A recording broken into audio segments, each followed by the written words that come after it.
فاسألوا أهل الذكر إن كنتم لا تعلمون.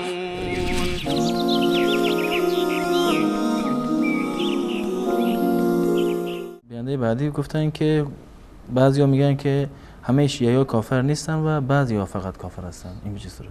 این مسئله برعکس هست. عموم اهل سنت میگویند که شیعه کافر نیستن. بعضی میگویند که شیعه عموما کافر هست. این بحث تکفیر بحث دقیقی هست و ریزی هست. ما عموم شیعه را به هیچ عنوان تکفیر نمی کنیم.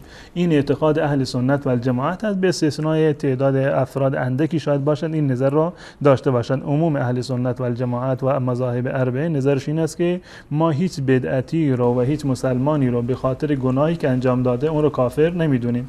شیعیان از دیدگاه ما فریب خورده هستند، فریب مراجع خودشان را خوردند و چون که حقیقت برای اونها بیان نشده و خودشون هم از واقعیت خبر ندارن و به خاطر تقلید از دیگران یا به خاطر وجود شبهه و وجود تعویل این کار رو انجام میدن.